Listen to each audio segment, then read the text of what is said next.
Nah sekarang saya tanya, dari penjelasan dalil-dalil yang tadi, kemudian Imam Asyatibi, contoh bukti perbuatan bid'ah yang banyak dilakukan manusia di zaman kita hidup hari ini, itu apa?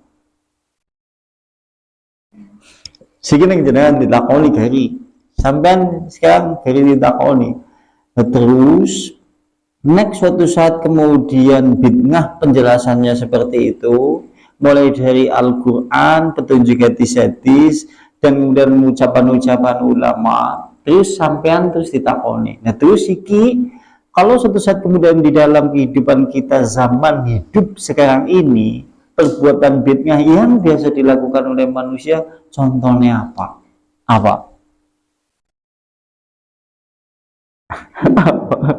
Apa ya? Dia sing sering gue pembahasan yasinan tahlilan. Sekarang ini gini, ulama fikih, imam fikih kan yang paling populer diantaranya madhab Syafi'i, madhab Maliki, madhab Hambali, madhab Hanafi. Ini ya, imam madhab kebanyakan Maliki, Hanafi, Syafi'i, Hambali. Terus saya tanya pelajaran, orang Indonesia kebanyakan mengikuti madhab siapa? Imam Syafi'i. Kalau Imam Syafi'i, ini pendapat dari Imam Syafi'i ya. Imam Syafi'i berkata, qiraatul Qur'an lil mayyit, bacaan Al-Quran yang dihadiahkan kepada si mayit, maka bacaan Al-Quran itu tidak sampai.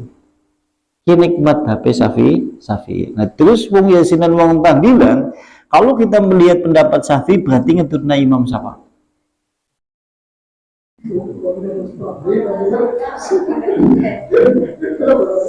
Nah, yang jadi polemik pembicaraan oleh ulama adalah bacaan Al-Quran yang dihadiahkan kepada si mayit, yang menjadi polemik. Artinya perbedaan di kalangan ulama fikih. Tapi kalau bentuknya kumpul-kumpul di tempat kematian, membaca ayat-ayat tertentu yang menjadi rangkaian bacaan Yasin tahlil dengan zikir-zikir yang telah ditentukan pada acara kematian 3 hari, 7 hari, 10 hari, 40 hari, 100 hari, atau 1000 hari, maka ulama sepakat itu bid'ah. Bid'ah. Sing dadi perbedaan ulama bacaan Al-Quran yang dihadiahkan kepada si mayit. Tapi ini kumpul-kumpul di tempat kematian 3 hari, 7 hari, 40 hari, 100 hari, 1000 hari, semua ulama sepakat itu adalah perbuatan bid'ah mungkar, bid'ah yang mungkar. Bukan terkait masalah udah doang si mayit, tapi bukan masalah itu, neng doang si mayit si udi, sing ora udi, sampai kumpul-kumpul di tempat kematian, membaca bacaan surat Yasin, tahlil yang telah dirangkai dengan kemudian apakah rangkaian dikir-dikirnya, kemudian kumpul-kumpulnya, kemudian makan-makannya di tempat kematian, ini yang menjadi perbuatan bid'ah. Iku Yasinan tahlilan. Ini jadi Yasinan tahlilan kan maca surat Yasin di situ, begitu innama amruhu idza arada shay'an yaqulu lahu kun fayakun, misal mutakan ayat siji maning terus gari tahlilan. Qul huwallahu ahad, Allahu samad, lam yalid wa lam yulad wa lam yakul lahu kufuwan ahad. Qul huwallahu ahad, Allah. Iki kan? Ya kan ya? Oh, begitu terus. Oh, itu bisa kayak imam aja. Imamnya kan masa imam sing dari mandegani kan kok biasanya dia nih suka pada apal, imamnya sing apal nek alif lam mim dalika kitabul mutakin ya. Oh, terus engko nganti tekan dikiran astagfirullah hal matim astagfirullah hal matim kan ya kan ya terus kok begitu kayak gue sing terakhir dari yang terakhir fa'lam annahu la ilaha illallah kok dijawab nang sampean. Hayyu ma'bud la ilaha illallah hayyun mawjud. La ilaha illallah dijawab ning hayyun pak ngawari la ilaha illallah la ilaha illallah la ilaha illallah kali iki ya iya kan angkone wis rampung kabeh terus garindo normal iki sing jenenge dikir-dikir yang telah dipatok jadi rangkaian tahlilan dan juga yasin. Kalau yang seperti ini kemudian makan-makan di tempat kematian dibacakan seperti itu, maka ini menjadi bid'ah mungkarat. Yang menjadi perbedaan ulama bukan segitunya, tapi yang menjadi perbedaan ulama adalah bacaan Al-Quran yang kita baca kemudian dihadiahkan kepada si mayit. Udur rangkaian tahlilan kambi yasinan yang dilakukan 3 hari, 40 hari, 7 hari ataupun wis. Ulama-ulama orang ngerti sing jenengane yasinan tahlilan model gue. Semua ulama sepakat makan-makan di tempat kematian dengan acara-acara seperti itu maka termasuk bagian dari bid'ah mungkarat. Iya kan? Gue. Jadi sing dadi pembicaraan ulama ke bacaan Al-Quran yang diadakan kepada misal contoh iki. Aku sing maca Al-Quran, Al-Falaq, Anas, kemudian surat Al-Baqarah misalnya. Pahalanya tak hadiah namang mayit sing jadi perbicaraan ulama. Yang tidak menjadi pembicaraan ulama adalah rangkaian seperti itu. Sing jenengan duduk-duduk di tempat kematian 3 hari, 40 hari ngwis-ngwisi dengan rangkaian bacaan tahlil, yasin, tuan rumah menyediakan makanan yang seperti ini maka semua sepakat bid'ah mungkarat. Gue jenengan harus paham. Maupun kan misalnya diawali mening sum illa ruhi lillahi ta'ala bi syafaati Rasulillahi sallallahu alaihi wasallam al-Fatihah gitu sombong semangat iki wah mening kan wis rampung dalam ning masjid soalnya ben pernah iki lho artinya kulurin ya pernah gue ya pernah iki lah pernah tadi ngerti ya iya gue sing lucu-lucu nyun sewu ya yang sering terjadi kadang-kadang yasinan melu tahlilan melu sing melu ora bisa maca Quran sing diwaca latine ora sholat akeh ora nang kene ora gue nang kuncen kayane kising-kising gue ya sing diwaca latine itu seperti itu. Gue sepakat ulama itu bid'ah. Iya. Terus apa maning? Termasuk sesuatu yang termasuk bid'ah tapi sering dilakoni. Apa maning? Apa maning? Sing jenengane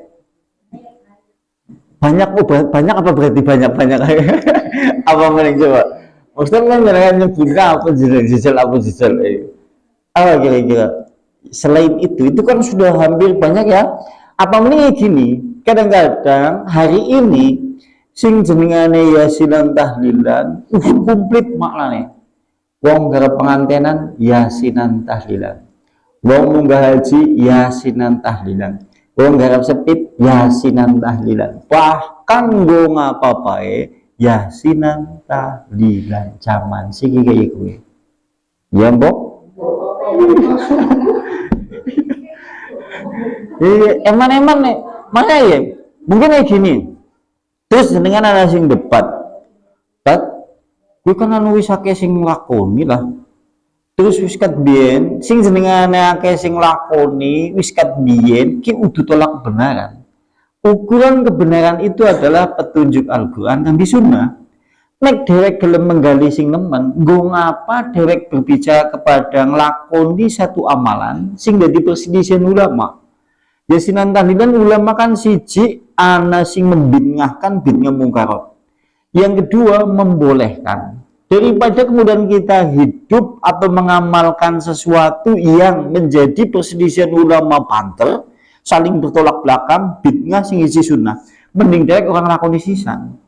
Ganti ngelakoni sing genah ngelakoni. Mending sampean nang maca Quran genah. Ya mbok. Mending aja nih daripada aja yang mending orang ngelakoni sisan lah. Gue ngapa nyong ngamalan sesuatu amalan gue nunggu padu ulama-ulama. Mending nyong ngamalna maca Quran gue genah isi rampung. Ya mbok. Daripada dia ngebot-ngeboti sesuatu yang menjadi perselisihan ulama, dan itu sudah menjadi bagian ulama-ulama paling sepakat bibit ngamung karo mana mesti eman bok suatu saat sampai wis nyedak telaga kaosan wis bayangna grab ngombe wis ngelakna pinang nabi juga wis dawek ngene wong rinjing misalnya sampean medek begitu medek nang malaikat dusin mana gitu. Nah lantas nang nabi ya mereka itu umatku dari rinjing terus dijawab nang malaikat Anda nabi tidak tahu apa yang mereka lakukan setelah engkau meninggal. Mereka adalah membuat sesuatu yang baru dalam agama. Di antaranya adalah mereka banyak berbuat perbuatan bid'ah. Naudzubillah min. Terus mending. Sekarang berkata Syekh Islam Ibnu Taimiyah. Yang dimaksud dengan bid'ah adalah ma khalafat al-kitab wa sunnah au ijma' salafil ummah, apa saja yang menyelisih Al-Quran dan Sunnah dan yaitu salaful ummah. Berarti menurut itu Islam Ibnu Taimiyah yang dimaksud dengan bid'ah adalah apa saja yang menyelisih Al-Quran dan Sunnah, yaitu menyelisih kesepakatan juga salaful ummah. Berarti nang Al-Quran orang ana, nang Sunnah orang ana, nang kelompok salafus soleh orang ana. Berarti bid'ah kalau menurut Islam Ibnu Taimiyah bentuknya adalah minal i'tiqadi, baik itu adalah keyakinan ataupun kemudian wal ibadat ataupun peribadatan. Berarti kalau menurut Islam Ibnu Taimiyah ana bid'ah sing utuh bentuk amalan tapi keyakinan. Bentuk bid'ah sing wujudnya keyakinan apa? Nek menurut sampean keyakinan umat Islam dadi perbuatan dadi keyakinan bid'ah, tapi wis terlanjur diyakini masyarakat dewek apa? Nek syirik ya genah keyakinan syirik ya. Seliane itu apa contoh? Diantaranya adalah keyakinan kaum muslimin bahwa umat Nabi itu boleh keluar dari syariat Islam. Bentuk contoh perbuatannya adalah nek anak ulama, anak kiai, dua pondok pesantren. Pondok pesantren itu muridnya akeh. Musim sholat, terus bangsane santri-santrinya pada sholat.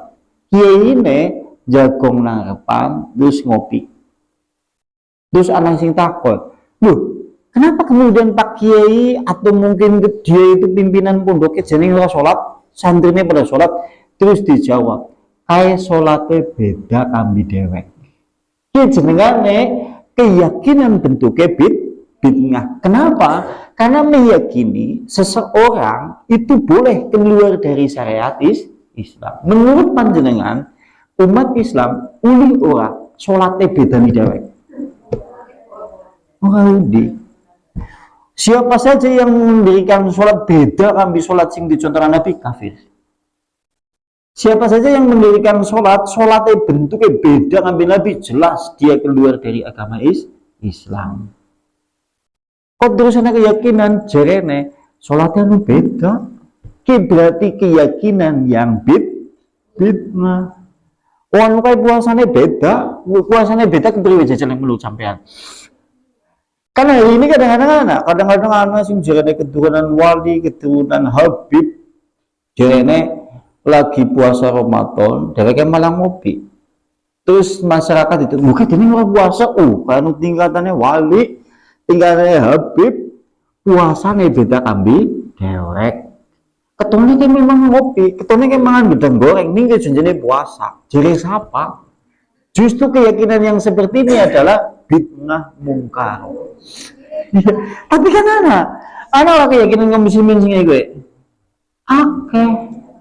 Padahal keyakinan yang seperti itu bentuknya adalah bid'ah. Aja ngasih dewek duwe keyakinan sing bid'ah.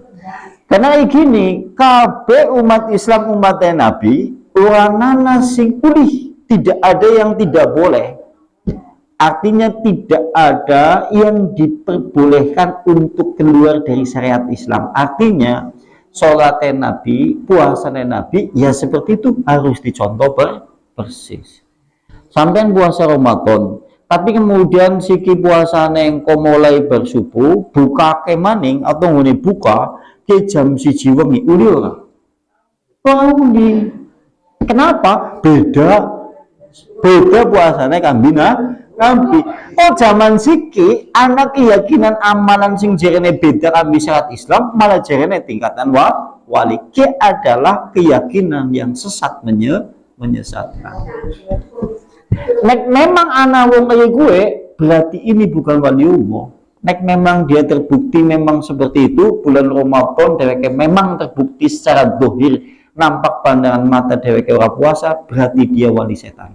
Bukan waliullah. Karena waliullah jelas orang bertakwa dan orang beriman yang jelas tuntunannya menurut Al-Quran dan Sunnah. Zaman siki soalnya keyakinan-keyakinan yang sudah merasuk di dalam tubuh kaum muslimin dan keyakinan itu terlanjur sudah menjadi keyakinan yang menyeluruh. Aku baik biar duwe keyakinan seperti itu. Mungkin duwe keyakinan seperti itu. Zaman yang cilik biyen mengkonsumsi film Sunan Kalijogo kat zaman biyen yang wis diomongin nang wong biyen. Jarene istilah mereka ihrojul ngadat. Ihrojul ke keluar, ngadat kebiasaan. Jarene nek tingkatannya wali-wali, sunan-sunan atau keturunan orang-orang yang mulia seperti itu ke keluar dari adat seperti manusia biasa. Jarene gue. Padahal secara hukum tidak ada satupun umat Islam yang boleh bedani dari syariat Islam. Kalau terbukti seperti itu, berarti itu waliullah, tapi wali setan. Oke, zaman segi yang seperti itu kan eman-eman. Sampai kalau kemudian terjebak pada keyakinan seperti itu, ngesuk nyedek telaga kausar, ora bakal luli. Nang Nabi tidak diizinkan untuk minum. Ya kan cokane itu ya. Uang kayak pantos nang desa kayak anak wali kon udane jadi udan terus. Jadi siapa? Ya kadang-kadang lagi ya keyakinan seperti itu sampai akhirnya merusak tatanan akidah Islam. Jenengane keyakinan etikot. Terus mending apa contohnya? Bentuk keyakinan sing wis terlanjur nang kaum muslimin, keyakinan itu ternyata keyakinan yang bid'ah. Contohnya apa maning? Keyakinan apa maning? Sing wis kae apa maning contohnya maning? Ning menurut sampean. Contohnya apa maning? Contohnya diantaranya, dia mungkin pernah disinggung. Keyakinan kaum muslimin kalau Nabi Khidir masih hidup. Nabi Khidir hidup di zamannya Nabi Musa alaihi salam. Kayaknya ya. Nah, Nabi Khidir mengikuti syariat Nabi Musa. Dan ya, ini ada keyakinan kaum muslimin hari ini yang berkeyakinan Nabi Khidir jere yang antisike urip. Sampai-sampai ada amalan yang bisa diamalkan jerene men bisa ketemu Nabi Khidir. Ki jenengane keyakinan batil. Kenapa keyakinan batil? Karena ulama-ulama dulu sepakat Nabi Khidir hidup di zamannya Nabi Musa dan tidak ada satupun umat di zamannya Nabi Musa sing ngantisike urip. Gue. Kalau seandainya Nabi Khidir pun masih hidup di zaman kita hari ini, tetap harus mengikuti syariat Islam. Sebagaimana kalau dalam kisah disebutkan, Umar bin Khattab pernah main ke suku Yahudi di Madinah. Tatkala kemudian dia sampai di sana, dia diberi lembaran-lembaran kitab Taurat. Lantas begitu diberi lembaran-lembaran kitab Taurat, lantas yaitu Umar bin Khattab hendak membacakan kepada Rasulullah. Rasulullah kemudian tatkala hendak dibacakan lembaran-lembaran Taurat, Rasulullah tidak suka. Warnanya menjadi merah padam. Kemudian Rasulullah berkata, seandainya Nabi Musa hidup di tengah-tengahku, kata Rasulullah seperti itu, maka wajib Nabi Musa mengikuti risalah Islam. Ini Nabi Musa, apa mending sekelas level wali, atau mungkin Habib, atau mungkin yang dianggap orang-orang keramat, pasti tidak boleh keluar dari syariat Islam. Wong ewon dene Musa benek urip nang zaman ziki, wajib ngetutna syariat Islam. Salate wong Islam ya kaya, puasane wong Islam ya kaya, aja ngasih beda nih. Apa mending kau siki anak keyakinan Nabi Khidir jerene hidup di zamannya Nabi. Iya, sampai sekarang nek siki urip nang endi papane? Hadis yang menyebutkan Nabi Khidir hidup. Apa mending ana rumor cerita keyakinan sing wis terlanjur diyakini jerene Nabi Khidir nek selaman kenene bolong. Jadi nek dhewe selaman jempole mlebu mung jempole Nabi Khidir. Terus bandungnya kayak orang anak Nabi siapa sih model kayak gue? Hadisnya endi? Iya, derek biyen terus diceritani kayak gue masalahnya kan zaman biyen. Wong nyumbing ben meyakini gue. Aku ya pernah ngamalna juga, ngamal aja men bisa ketemu dekadir. Terus mending apa? Gue terus apa maning sing sifatnya iktikad? Sing sifatnya iktikad maning kenek ana wong babarang metu ari-ari nek. Karena babarang metu ari-ari nek, Mbok. Ya Mbok metu ari-ari nek. Terus ari-ari nek diwadahi wadah digantung. Digantung dengan memiliki asumsi keyakinan jerene engkau balik mening weteng. Terus mending kadang-kadang ana sing dikubur. Engko nek begitu dikubur, jerene diwehi sedotan atau selang atau carang. Bisa kilang putlung dina. Kadang-kadang di ngone acara kuburan seperti itu diselawati. Apa mending hubungannya hari-hari kita ambil bubur abang, bubur putih. Keyakinan terkait masalah bubur abang, bubur putih, kemudian sedulur hari-hari, kakang kembar pancer, gue semuanya itu adalah keyakinan batil yang sudah masuk ke dalam ranah keyakinan kaum muslimin. Karena nih ya, kalau sejarahnya dewek, dua sedulur lima, kan ya, kakang kawah, kan yang Mbok, di hari-hari kan, sampai-sampai anak amalan sing ayo jadi sirik.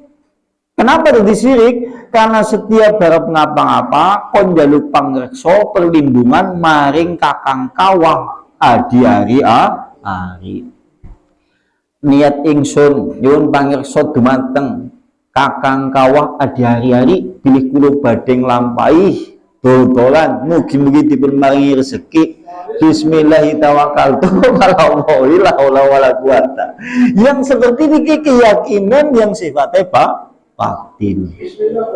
Bismillah bae wis kena. Iya.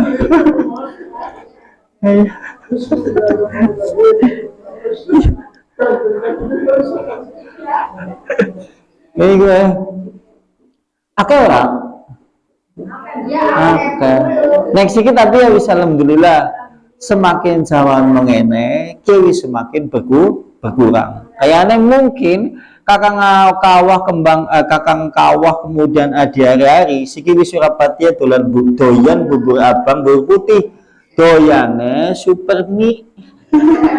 Karena wis diganti super mie minyak Jawa kayaknya ya gula pasir. Kayaknya mungkin wis meningkat kayaknya wis bosen mangan bubur abang bubur putih. Iya kan? Ini jenengannya keyakinan yang sudah terlanjur menjadi keyakinan masyarakat muslim, tapi akhirnya ini keyakinan fitnah. Jangan sih jenengan keyakinan yang seperti itu. Nang kincing apa anak? Nang kincing apa anak sing iku?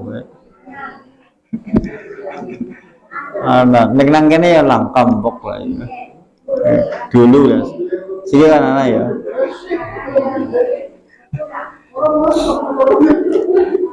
Kemudian berikutnya,